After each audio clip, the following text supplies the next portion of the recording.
You're watching The Money Show with me, Kavita Thapliyal, and your one-stop destination for all your personal finance queries. We have lined up a power pack show, and here's what you should expect on the show today. First up, we will analyze the RBI's recent decision to develop a centralized portal for unclaimed deposits. We will be joined by Harsh Rumta, founder, fee-only investment advisors. Next, we will tell you about the best performing small cap funds over the last 10 years and understand if you should invest in small cap funds. We'll be joined by Pankaj Tibrewal, Senior VP and Fund Manager Equity, Kotak Mutual Fund, and Nirav Karkera, Head of Research at Fisdom. And finally, on our last leg, we will drop on the counter to get your mutual fund portfolio queries answered by Amol Joshi, founder, Plan Rupee Investment Services. So do send us your portfolio queries, and for that you need to note down our WhatsApp number, which is 865-797-4571. You can email us your queries on themoneyshow@etnow.tv. So that's the lineup for the show today, and let's begin the show with a very important topic, which is the Reserve Bank of India has announced the development of a new centralized web portal to search for unclaimed deposits that are older than 10 years. At present, bank customers have to go through websites of multiple banks to claim these deposits. So how will this benefit customers, and how can you lay claim to an unclaimed deposit? Let's discuss all of this with Harsh Rumta, founder, Fee Only Investment Advisors LLP. Harsh, good evening and welcome to the show. Very important topic, and in fact the kind of data that we can see which is there of unclaimed deposit is really high. You know, if we have to just show this data on screen as per banks also, we are talking about more than 35,012 crores, you know, from different banks. If we have to understand what exactly do we mean by these unclaimed deposits, if I have to start with this question, Harsh. All of us probably are aware that, we open multiple accounts, we may move cities, we may go to a new employer, another account opens. There are people, who do fixed deposits, and they don't tell their families about it. They die, and it just becomes unclaimed. After a certain point of time, I think 10 years, the money needs to be transferred to RBI's Depositors Education and Awareness Fund, DEAF. So these monies have been unclaimed for 10 years. That is 35,000 crores. There is a whole lot of money that is still lying with the banks that might be 8 years unclaimed, 9 years unclaimed. So this number is only going to grow. Now, figures are not really available immediately on hand as to how much of this has actually been withdrawn. This is the money of Indian citizens primarily, which is sort of lying unclaimed. It is very, very large amounts, and it is across the sector.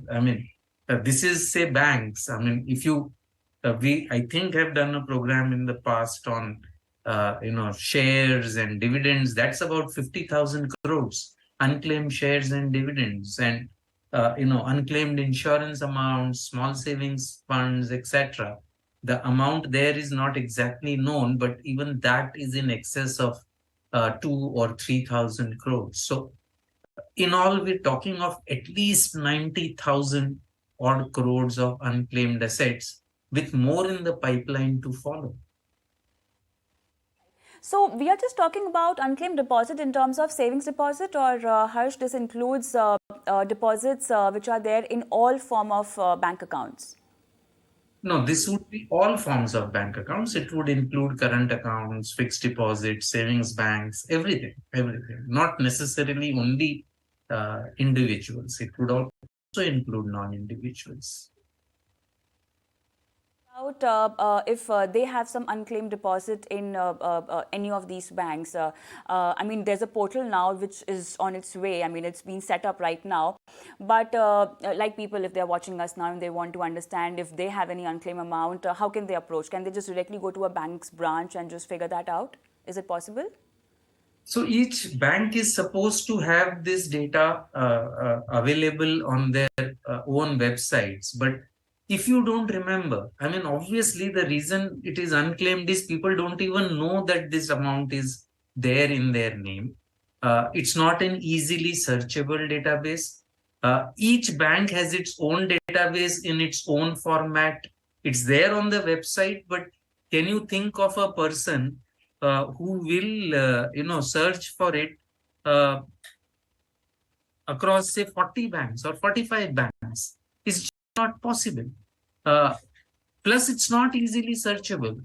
So I think a centralized database, which is what the finance minister has promised, and it looks like it will be across sectors, but definitely the central database that RBI is talking of is a very, very welcome move, because it will create this database at one place.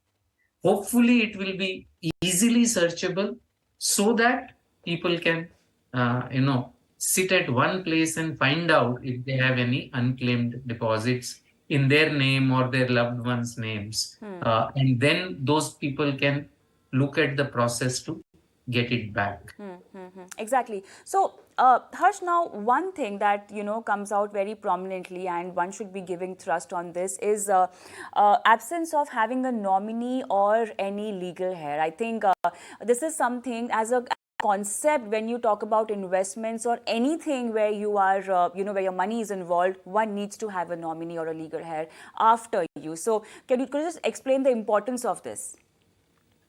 So, one of the reasons why so much amount is probably lying unclaimed is that there are probably the bank accounts where there are no nominee as well, and the amounts may be too small for the legal heirs to sort of make an attempt to take those money back from the banks by going through a very detailed process. So individually, the amounts might be small. Taken together, it's a huge, huge amount. It underlines the importance of both, of nominations as well as of making a will. As far as nominations is concerned, the banking sector was a pioneer in nominations. I mean, as early as 1985, the Banking Regulation Act was amended to allow for a nominee. This is a very made in India, made for India solution that we came up with. It was a little ahead of its time, and therefore, when they amended it, they included a provision only for one nominee. So, bank accounts, you can have only one nominee. You cannot have multiple nominees. Also, the regulator has not insisted that there has to be a nominee. And if you look at the securities market now, with effect from this year, you will either have to nominate even on your existing account or give a declaration that you don't want to nominate.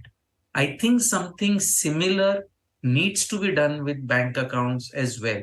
So a person is free not to nominate, but then at least the person should make it clear that they have taken that decision consciously, not because they just didn't want to fill out that form. So, and I think that educational thing needs to be done. The second will you mentioned, that is extremely important. I think nominee holds the amount in trust for the eventual heirs, and if the person wishes that the amount should go to the nominee, those provisions should be made in the will as well, so that nomination only give you access to the money quickly. Will is what will give you title to the money. If you are aware, we done this program earlier. The Association of Registered Investment Advisors, ARIA, has come out with a white paper that was written by Mr. Pramod Rao in his personal capacity, reimagining nominations, making succession smoother and simpler. And one of the primary recommendations of that white paper was that, like in life insurance, where the nominee inherits in as a beneficial nominee without having to account to successors, similar facilities should be given across the sector, whether it is banks, whether it is the securities market, whether it is the insurance, whether it is EPF, whether it is NPS, whether it is small savings. I think the entire law and regulations surrounding nominations need a relook.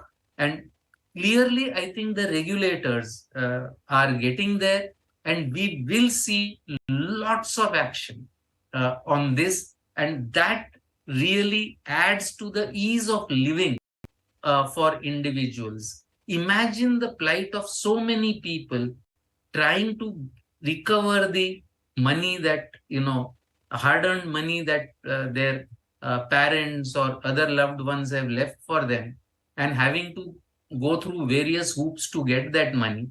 I think a significant easing of the processes and making them, far more effective is something that will considerably improve the ease of living index, and that is something that the government is clearly committed towards.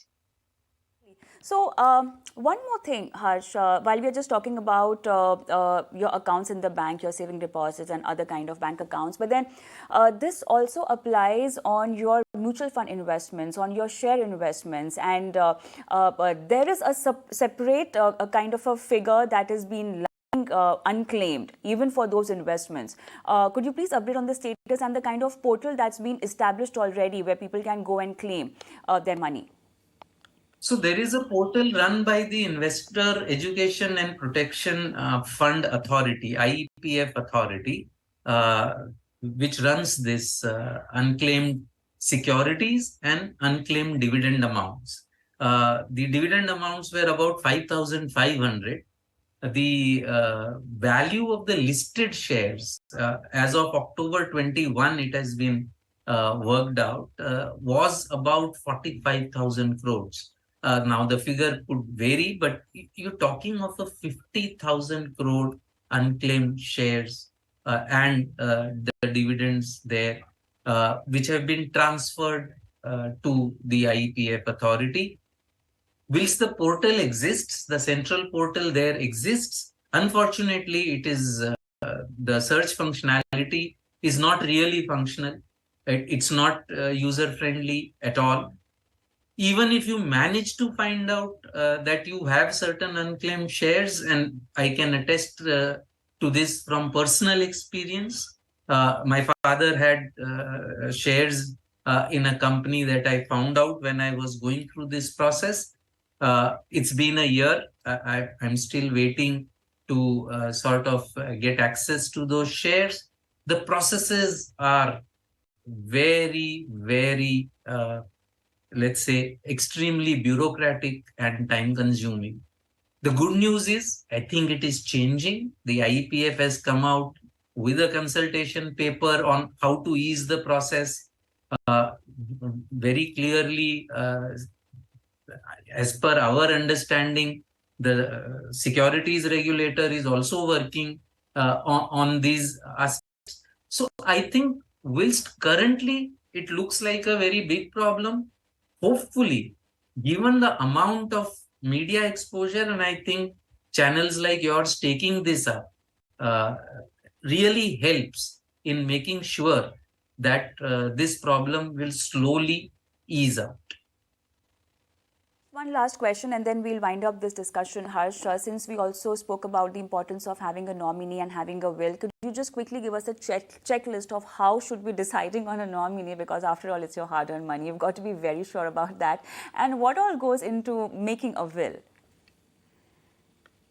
So I think it's really not possible to do it in a television bite, but nominee should be the person you want to entrust the money to, who you trust will either, if you want to leave it to him, then that person should be the nominee.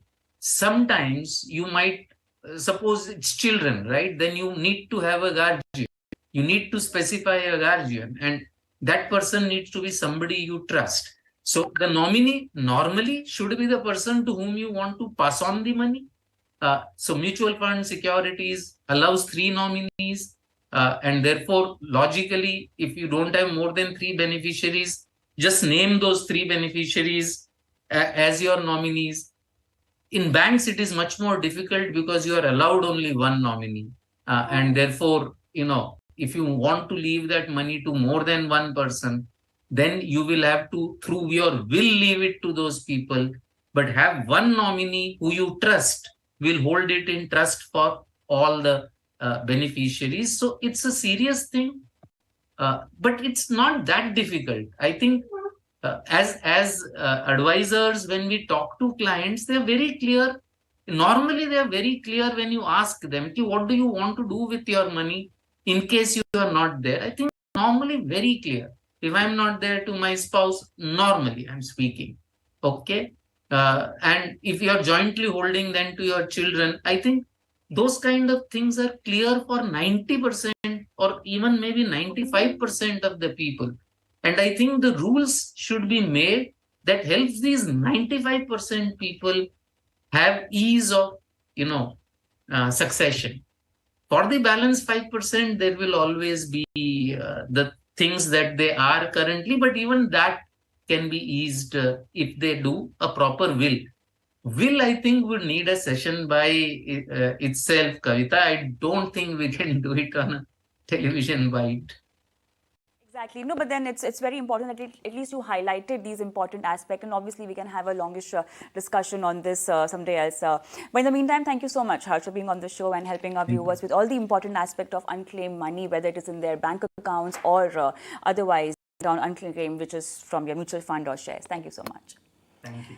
And with that, we'll slip into a short break, but then post that, let's talk about small cap funds and what is important in selecting a small cap fund, how has been the performance, and what goes into planning a strategy for a particular small cap fund. All of this and more after this break.